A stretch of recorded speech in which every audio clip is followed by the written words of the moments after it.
Good morning बच्चों। आज की हमारी मैथ की वर्कशीट नंबर 13 है और इसका टॉपिक है राशियों की तुलना। बेटा जो हम पिछली वर्कशीट पढ़ रहे थे राशियों की तुलना, उसमें हमने फर्स्ट में अनुपात के बारे में पढ़ा था, फिर हमने प्रतिशत के बारे में पढ़ा था। आज हम अनुपात से प्रतिशत में कन्वर्ट करना सीखेंगे। ठीक है कि हमें कोई भी राशि अनुपात में दी हुई मिलेगी और हम उसको प्रतिशत में कैसे कन्वर्ट करेंगे। चलो देखिए, हम जानते हैं कि हमारे एग्ज़ाम में जो मार्क्स आते हैं वो कुछ ऐसे होते हैं ना, ऐसे लिखती है ना हमारी टीचर कि जैसे हमें 300 मिले आउट ऑफ 500, यूँ लिखे होते हैं ना। ये अनुपात है ना, ऐसे ही लिखते हैं हम। यानी कि 300 मार्क्स मिले कितने में से, 500 में से, और हमारी टीचर हमें बोल देती है कि इसको प्रतिशत में कन्वर्ट करो, सभी ज्ञात करो कि सभी को कितने कितने प्रतिशत मार्क्स मिले। तो हम इसको कैसे करते हैं, हम देखते हैं हमें 300 मिले, कितने में से मिले, 500 में से, और हम इसको किससे गुना कर देते हैं, 100 से। ऐसे ही निकालते हैं ना। ये लो, काट दिया, कितना आ गया, और हम फटाक से आंसर बता देते हैं कि हमें कितने प्रतिशत मार्क्स मिले हैं, 60%। तो आज हम ये बिल्कुल आसान सा अनुपात से प्रतिशत में कन्वर्ट करना सीखेंगे।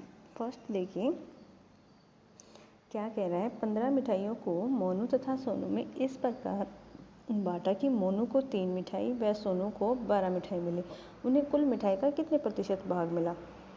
कुल मिठाई कितनी थी बेटा, 15 थी, और 15 में से मोनू को कितनी मिली, 3 मिली। जैसे हम अपने मार्क्स लिखते हैं ना कि 500 में से हमें कितने मिले, 300 मिले, तो 15 में से कितनी मिठाई मिली, 3 मिली। अब प्रतिशत निकालना है ना, तो प्रतिशत निकालने के लिए हम क्या करते हैं, 100 से गुना, काट दो, 3 कम 3, 3 पंजे 15, 5 दूनी 10, 0।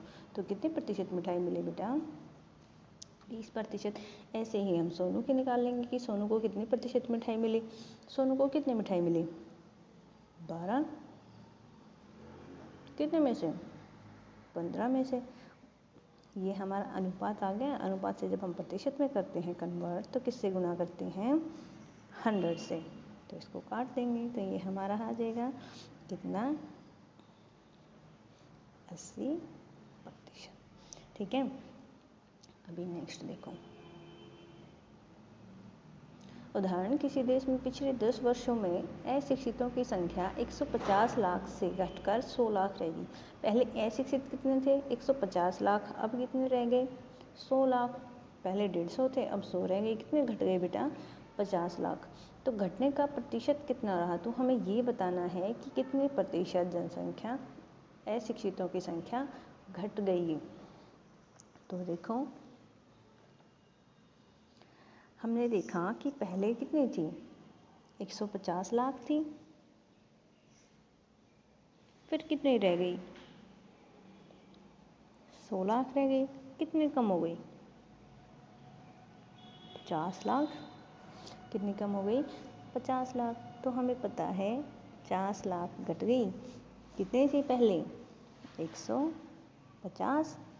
अब हमें क्या निकालना है, इसका प्रतिशत, और प्रतिशत निकालने के लिए हम क्या करते हैं, 100 से गुना, 5 एकम 5, 5 से 15, तो कितना आ गया, 100/3%। डिवाइड कर देना, ये आ जाएगा 33 सही 1/3%। ठीक है। अभी नेक्स्ट देखो, तो सभी बच्चे एक बात बताओ, सामान कहाँ पे बनता है, फैक्ट्री में। और फैक्ट्री से फिर कौन लेके आता है, दुकानदार लेके आते हैं, और फिर दुकानदार किसको देता है, ग्राहक को, यानी कि हमें। तो अब दुकानदार किसी मूल्य पे तो खरीदता होगा ना, दुकानदार किसी मूल्य पे तो फैक्ट्री से खरीदता होगा सामान, और फिर उसको क्या कहेंगे बेटा, क्रय मूल्य। क्या कहेंगे, क्रय मूल्य। यानी कि जिस मूल्य पे दुकानदार सामान खरीदता है उसको कहेंगे हम क्रय मूल्य, यानी कि कॉस्ट प्राइस, और शॉर्ट फॉर्म में बोलेंगे हम CP। ठीक है। फिर दुकानदार क्या करता है, हमें बेच देता है। तो जिस मूल्य पे वो हमें बेचता है उसको कहेंगे हम विक्रय मूल्य, और शॉर्ट में कहेंगे हम SP यानी कि सेलिंग प्राइस। ठीक है, तो CP और SP पता चल गया। इनके जितने रुपए में सामान खरीदा जाता है उसको कहेंगे CP, और जितने में बेचा जाता है उसको कहेंगे SP। अब मेरे को एक बात बताओ, मान लो कि मैंने कोई चीज़ 100 रुपये में खरीदी। कितने में खरीदी? 100 रुपये में। 100 रुपये में खरीद के मैंने उसको खरीदी है, तो ये क्या हो गया मेरा CP। 100 रुपये में खरीद के मैंने उसको 120 रुपये में बेच दिया, तो ये मेरा क्या हो गया SP। अब देखो SP बड़ा है CP बड़ा है, ऑब्वियसली SP हमारा बड़ा है किससे? CP से। अब बताओ 100 में सामान खरीदा और 120 में बेच दिया, तो फ़ायदा हुआ या नुकसान? ऑब्वियसली फ़ायदा हुआ, यानी कि क्या हुआ? लाभ हुआ ना। क्या हुआ? लाभ। कितने का? 20 रुपये का। क्या करेंगे? SP में से हम CP माइनस कर देंगे, तो क्या आ जाएगा हमारा लाभ? कितने रुपए का हो गया बेटा? 20 रुपये का। अब बताओ कितने रुपए पे हुआ ये लाभ? 100 रुपये पे ना। मैंने सामान कितने का खरीदा था? 100 रुपये का। 20 रुपये का मेरे को लाभ हो गया। कितने पे? 100 पे। अब इसको प्रतिशत में निकालना है, तो हम प्रतिशत निकालने के लिए क्या किससे मल्टीप्लाई कर देंगे? 100 से। तो ये कट गया, तो कितने प्रतिशत का लाभ हुआ? 20% का। तो पता चला कि लाभ प्रतिशत कैसे निकलता है। कैसे निकाला मैंने लाभ प्रतिशत? क्या था मेरा? 20 रुपये का लाभ था, तो ऊपर क्या लिखा मैंने? लाभ। नीचे लिखा जितने रुपए में वो सामान मैंने खरीदा था, यानी कि CP, और किससे गुना किया? 100 से। तो ये मेरा किस चीज़ का फॉर्मूला बन गया? लाभ प्रतिशत का। ठीक है, ऐसे ही मैं किसका बना लूँगी? हानि प्रतिशत का। तो हानि प्रतिशत वो भी ऑब्वियसली क्रय मूल्य पे ही होगी, तो हानि प्रतिशत का फॉर्मूला क्या हो जाएगा? हानि अपॉन CP, और प्रतिशत निकालने के लिए हम किससे गुणा कर देंगे? 100 से। ठीक है, तो वो मेरा किसका फॉर्मूला हो जाएगा बेटा? हानि प्रतिशत का। अभी क्वेश्चंस देखो।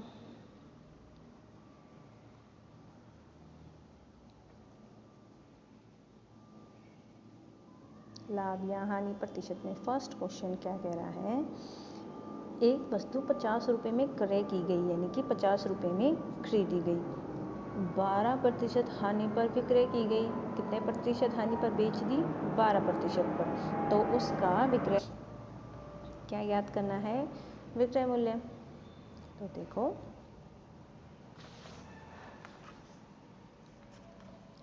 CP कितना दे रखा है बेटा? 50 रुपये।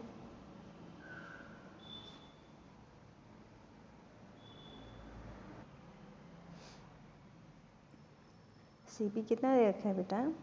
50 रुपये दे रखा है, और हानि कितनी है? 12% की। तो हमें क्या निकालना है? क्रय मूल्य यानी विक्रय मूल्य, यानी कि SP। तो SP हम कैसे निकालेंगे? क्रय मूल्य माइनस क्या कर देंगे हम? हानि माइनस कर देंगे। अब हमें हानि तो प्रतिशत में पता है, पैसे में तो नहीं पता कि हमें हानि कितनी। हमें तो ये पता है कि हानि कितनी है? 12%। तो पहले हम प्रतिशत को किस में कन्वर्ट करेंगे? सिंपल अनुपात में कन्वर्ट कर लेंगे। तो क्या कह रहा है कि क्रय की 12% आनी है। क्रय क्या है हमारा? CP का 12%। और पिछली वीडियो में हमने देखा था कि इसको हम कैसे सॉल्व करते हैं। का मतलब क्या होता है? गुणा होता है। तो हम क्या लिखेंगे? CP कितना है? 50। तो 50 का मतलब गुणा, और 12 जब हम प्रतिशत हटाएंगे तो नीचे क्या कर देंगे बेटा? 100। ठीक है, तो क्या आ जाएगा? 12 गुणा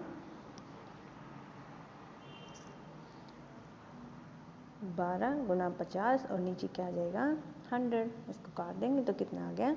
6 रुपये। ठीक है, तो नेक्स्ट क्वेश्चन देखिए। राशिद ने एक टीवी 9,000 रुपये में खरीदा। 2 वर्ष पश्चात उसने 6,000 रुपये में बेच दिया। तो राशिद का क्या ज्ञात करना है? लाभ या हानि। 9,000 में तो खरीदा था और 6,000 में उसको बेच दिया, तो ओबियसली क्या हुआ? उसको हानि हुई। कितने की हुई? 9,000 में से क्या माइनस कर देंगे? 6,000 माइनस कर देंगे, तो कितने हज़ार रुपये की हानि हुई? 3000 रुपये की। और हानि प्रतिशत का फॉर्मूला मैंने भी आप सभी को बताया था, हानि अपॉन CP, और प्रतिशत बनाने के लिए किससे गुणा कर देंगे, उसको 100 से गुणा कर देंगे। तो सिंपल फॉर्मूले में वैल्यू पुट करनी है और सॉल्व करना है। ठीक है बेटा, थैंक यू।